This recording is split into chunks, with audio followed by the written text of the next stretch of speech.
খবরে দেখলাম পশ্চিমবাংলার মুর্শিদাবাদ জেলার বহরমপুরে একটি বেসরকারি হসপিটালে প্রায় 2.5 বছর ধরে একটি নার্স ডিউটি করছিলেন। হঠাৎ তার হিজাব পরার কারণে তাকে বরখাস্ত করা হয়েছে, অর্থাৎ চাকরি থেকে তাকে চাকরিচ্যুত করা হয়েছে, চাকরি থেকে বাদ দেওয়া হয়েছে।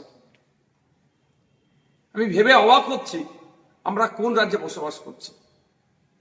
একজন নার্স, তার কাজ হচ্ছে ডিউটি করা, যতটুকু ডিউটি ওর আছে করবেন, পরিষেবা দেবেন।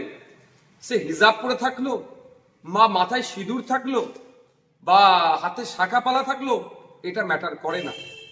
এইগুলো যদি আমার মনে খোলানো হয়, মানে সেই শাখা সিঁদুর হোক, শাখা পালা হোক বা হিজাব হোক, তাহলে তার ধর্মীয় আচরণে বাধা দেওয়া হচ্ছে। আমরা কোন রাজ্যে বসবাস করছি?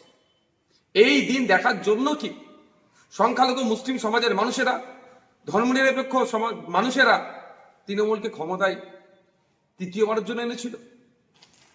এই যেন মনে হচ্ছে অঘোষিত বিজেপি রাজ্যে আমরা বসবাস করছি। কখনো ওয়াকফ আন্দোলন করতে গেলে আটকানো হচ্ছে, কখনো তিলোত্তমার বিচার ঠিকঠাক বিচার চাইতে গেলে মিথ্যা মামলা দেওয়া হচ্ছে। হাসকালিতে আমার বোনটা এখনো বিচার পেল না। একের পর এক 26,000 চাকরি বাতিল হচ্ছে দুর্নীতির জন্য। ঠিক উত্তরপ্রদেশের চাকরি দুর্নীতি বাতিল হয়েছে। যেন অঘোষিত বিজেপি রাজ্যতে আমরা বসবাস করছি। আমরা এই কাণ্ডের জন্য চরম ধিক্কার নিন্দা জানাচ্ছি। অবিলম্বে স্বাস্থ্যমন্ত্রী তথা মুখ্যমন্ত্রীকে এই বিষয়ে হস্তক্ষেপ করতে হবে, এর কড়া একটা বিহিত করতে হবে। সাথে সাথে আমি হসপিটাল কর্তৃপক্ষকে বলবো, যে এই ধরনের নির্দেশনা দিয়েছে তার বিরুদ্ধে ব্যবস্থা গ্রহণ করুন। অবিলম্বে এই ধরনের অবাঞ্ছিত মন্তব্য, অসংসদীয় মন্তব্য, অসাংবিধানিক মন্তব্যকে আপনারা প্রত্যাহার করুন। কারণ ক্লিনিক্যাল এস্টাবলিশমেন্ট অ্যাক্টে কোনো জায়গায় উল্লেখ নাই যে হিজাব পরে ডিউটি করতে পারবেন না একজন নার্স, বা শাখা পরে পালা পরে ডিউটি করতে পারবেন না, এই ধরনের উল্লেখ নাই। তাহলে আপনারা কে? ক্লিনিক্যাল এস্টাবলিশমেন্ট অ্যাক্টকে আপনারা ভায়োলেট করছেন, ফান্ডামেন্টাল রাইটসকে আপনারা ভায়োলেট করছেন, ধর্মীয় স্বাধীনতা হস্তক্ষেপ করছেন। এগুলো মেনে নেওয়া যায় না। আর এটা নতুন নয়, এর আগে অধ্যাপিকাকে অপমানিত হতে হয়েছে।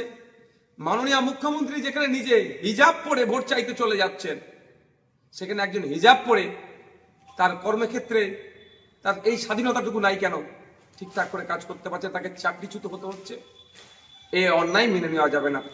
আমি ধর্মনিরপেক্ষ মানুষকে বলবো, আমরা ভুলে যাচ্ছি না এই রাজ্য সরকারের আমলে চাকরি নিয়োগ পরীক্ষাতে আমার হিন্দু সমাজের মা বোনেদেরকে শাখাপলা বলে খুলে পরীক্ষা কেন্দ্রে ঢুকতে বাধ্য করেছিল। নওশাদ সিদ্দিকী তখনও প্রতিবাদ করেছে। এখন মুসলিম সমাজের একটি মহিলাকে হিজাব পরার জন্য চাকরিচ্যুত করেছে, তার জন্য প্রতিবাদ করছে।